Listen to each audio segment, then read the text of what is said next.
Adam's command. Unsa ba ang mando kay Adan? In verse 16 and 17, ingon sa 16, ug ang Ginoong Dios nagsugo sa tao nga nag-ingon, makakaon ikaw gikan sa tanan nga kahoy sa tanaman, apan sa kahoy sa kaibalo sa maayo ug sa dautan, ayaw pagkaon niini, kay sa adlaw nga mukaon ikaw niini, mamatay ka gayon. Mao ni ang sugo ug ang mando sa Ginoo ngadto kay Adan. Wala ni subuha sa Ginoo si Adan para sa iyahang kaalautan, kapindihan, sa lakot ng istorya.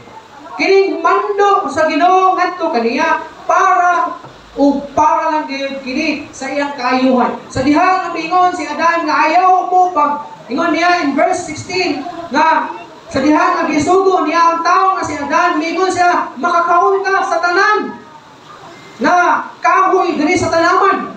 Apan sa kahoy sa kaibalo sa maayo sa dautan, ayaw pagkaon niini, kay sa adlaw nga mukaon ikaw niini, mamatay ka gayon. Ano bang kadaghan prutas ito sa tanaman sa Eden, maimog yun ato prutas nga gidili sa Ginoo? Mo ni ang sakit sa tao, ibawalan na kung lami yung bawal. Ibawalan minsan ra, ikit ba? Ikit pwede, mamatay ko di ka tao minsan. Ha? Tao yun, namatay yun. Ha? Di bawalan, hindi mo kao mga laman loob kay kasi mamatay kay nanay sakit. Di mo kao bigyan lang may nagisakon. Ha? Namatay yun. Ha? Ano man gud ka? Inana man gud. Di bawalan na nga di na mag sigarilyo kay mamatay kay. Kita ba na sigarilyo nga naagi gibutang gid diha nga warning. Nanti gid mag wala.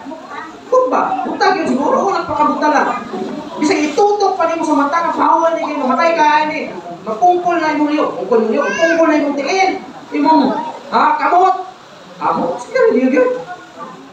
Gibawalan na nga di na mo inom kaya kasi malatak na yung atay. Ha? Ano inom yun? Bisag giingnan na sa doktor na. Di ka mo undang yun kung inom yun ang ilinom mga buhok iso. Taas na yun. Sunod atake sa imo patay ka na. Tanaw na bro. Okay naman kung dibate. Tapi wala naman kung dibate. Di na pa-check up. Dito na pa-check up sa kuan. Ilim nun. Di na matay yun. Muna ang pasidaan, usa ka maayo kini. Para hindi sa ato agad na kaayuhan. Kung ang doktor mo pasidaan, para sa iyong kaayuhan. Kisa mag-doktor na gusto mong matay. Sabihin ka, gusto mong matay do. Na naka-injection ng diretso na mamatay. Karang doktor manikamo ka, mamuhingon ka. Si Papa bitaw. Arigin, sa dihang nga, iingnan si Mama nga. Nakanang imong bana ma'am, si Sir. Taas ray, 6 months na doon, di ba? Hopeless na.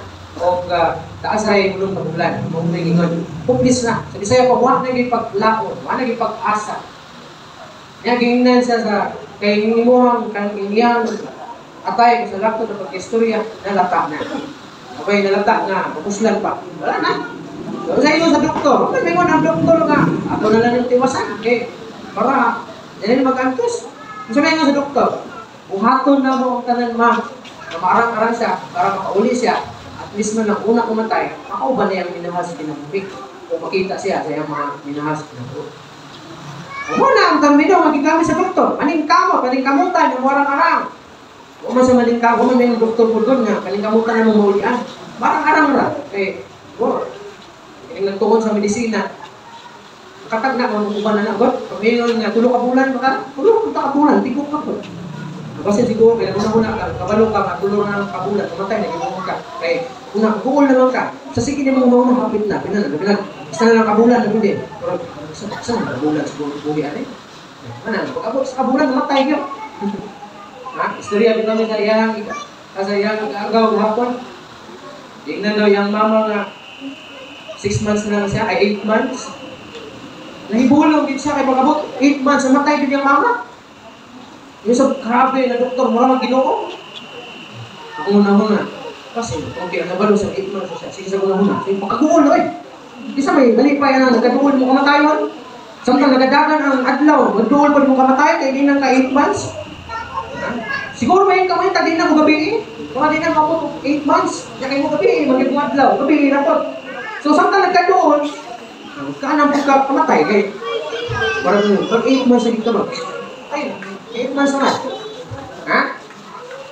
So ang commandment sa Ginoo kay Adan, ang sugo sa Ginoo kay Adan, is para o para gayon sa iyang kaayuhan. Gaynan sa makakaon mo sa tanang bunga, sa kahoy din, sa tanaman sa Eden, gawas lang ganyan, anang kahoya kay kung mukaon mo, ana, mamatay o mamatay gayon ka mo. Pero tungod kay, di lagi kontento sa prutas palibot, ang ba mas labi pa siguro itong prutasa kaysa durian siguro. Labi siguro ito kaysa ubas dito o sa kaya tawag nila upay? Mga cherry, upan pa ng mga prutas na gusto lamig na prutas.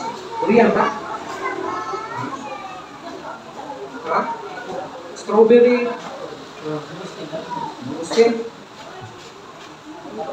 Siguro sila mamatay. Tilaw na po sa tanan na punta din na tanaman sa Eden, pero kanawadyan ako batilaw eh. Mas siguro yung nahuna sa babae, paduol ko sa ito. Kaya kung ito na paduol dito ka, tanawa ang sitwasyon. Ang prutas na dia, ang satanas na ako dia. Ya, ito ba si satanas dito sa balay ni Adan, kung iingnan niya itong babae dito nga. Nabigyan yung prutas, nagbitbit siya o prutas. Utang na lang nato, sumala sa uban, ingon sila mansanas. Mansanas na to? Wala may gingon sa Biblia kung mansanas. Kamu magtumutumo ba? Wala may mansanas ingon sa Biblia. Kasi utang na lang nato mansanas. Kita lang, nagbitbit ang satanas o mansanas. Kung may ayaw sa balay ni Adan, ayo. Wala si Adan, kaya nagtatagaw. Kasi nag-badyo. Kasi nag-laroy-laroy si Adan. So si Eva ang niablo. Siya, uy, satanas. Saan mo naman sa gidalahan, tamo, kasi saan si Adan? Anong ba? Lakaw-lakaw, man. Wala man rin. So kung saan na yung putas, mansanas. Kita na ang putasan. So, ay, hindi ko na. Dili ba rin na kayo tabo? Kung satanas, kung adun sa puluhan, naikputas ito, siguro. Malugit siya nga, kinitaw na buo, hindi lamig na liwo. Kaya naman tao ba yan, no? Sa bawal na lang, lamig as pa ng tao, Murag di ko ka hubungan na di katikang. Katikang yun. Ito na. Pag po, ariya, yung tilakok sa inim ng kampukuran, mag-liisot yung pugos niya, Murag mo kurog ba? Murag mo kabanting yun. Mga banting yun. Manang, lamig, maibog mo, makaibog mo ito, So nakita sa babae na murag, naghawa nagprutas nagpula, nagko, sinaw kayo. Kami agad na nakaulo siguro. Hindi doon siya, kasi hindi doon. Ang babae, hindi kung satanas.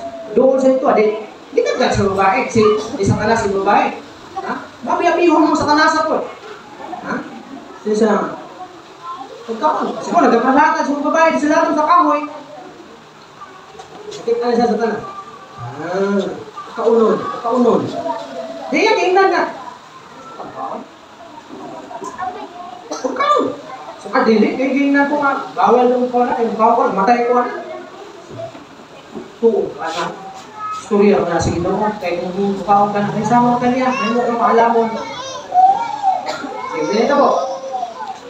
Kaya kita, gusto man ka maalamon. Pero satanas ba? Labaw sa Ginoo.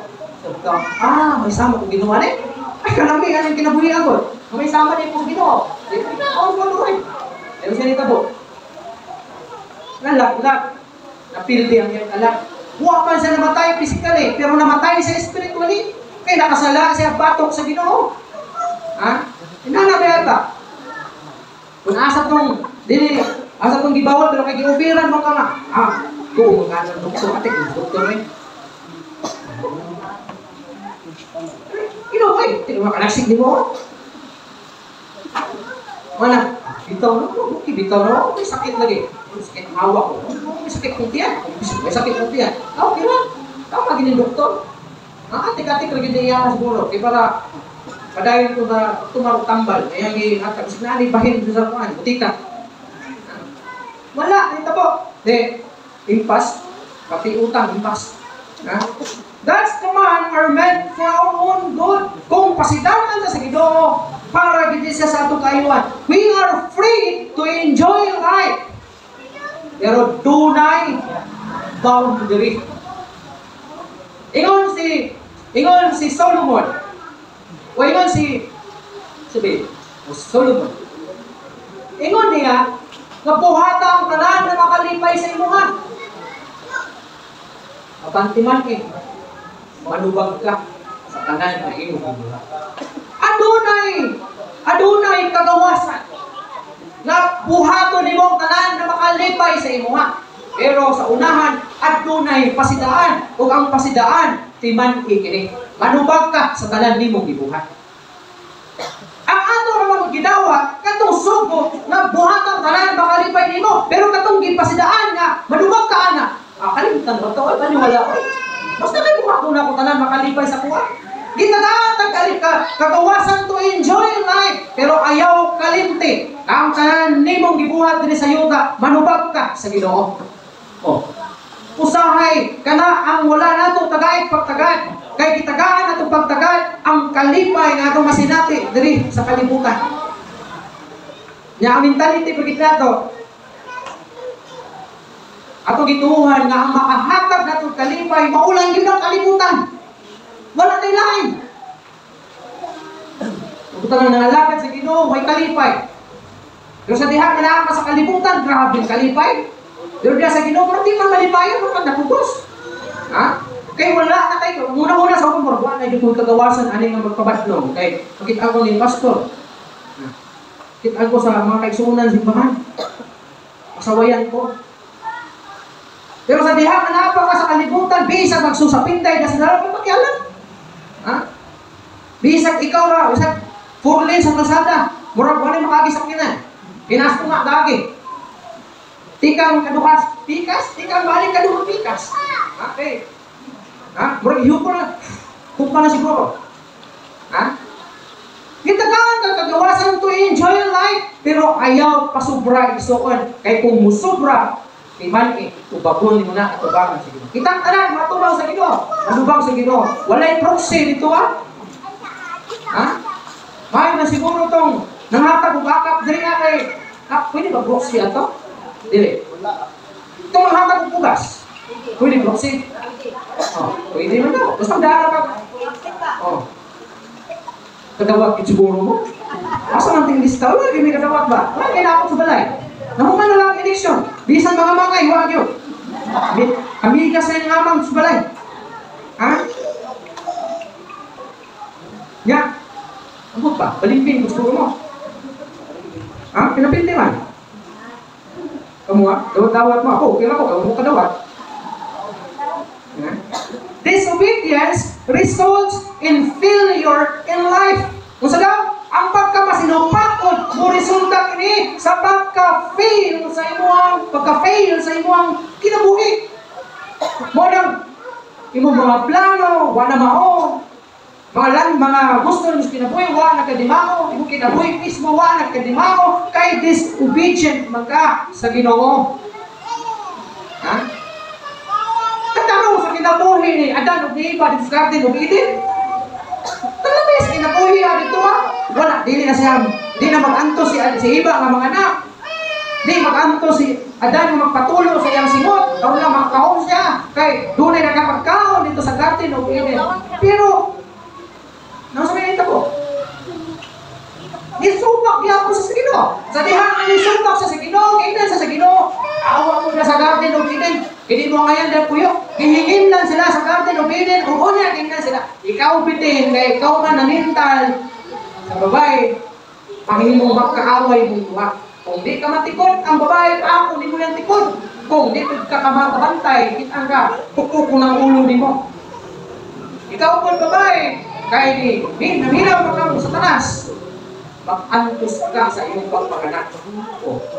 Ikaw po lalaki, kaya nagpatunto ka man sa iyong asawa, nagpadala ka man sa iyong asawa, ngayon ako, dili mo hatag o abot ang yuta ang tugatili ka magpatulog sa inyong sinod. Sampo sa mga mag-uuma siguro. Kung nang ka di syudad, dili ka masunduhan, di ka trabaho. Kung wala kay trabaho, wala kay sweldo, patay. Pati dito, patay. Ha? Kinahanglan di mo maghago, laling kabot. Pero sa panahon ng dito sa Garden Eden, lamit kinabuhi. O Unang tanan nato nga pagsubak sa tawag sa Ginoo nga ni kanato mo resulta sa takyas nga kinabuhi. Gitawag kang mga lagad sa Ginoo pero gapapadlong ka. Gitawag kang mamuhat ka pa sa Ginoo pero gapapuyat ka. So sa mo, takyas ang Ginoo sa kinabuhi. Itagaan ka, gipagandaman ka sa Ginoo kung sa kanindot unta nga kanang maabot nimo sa kinabuhi pero wala na nimo naanggon kay nag-disobey ka sa Ginoo.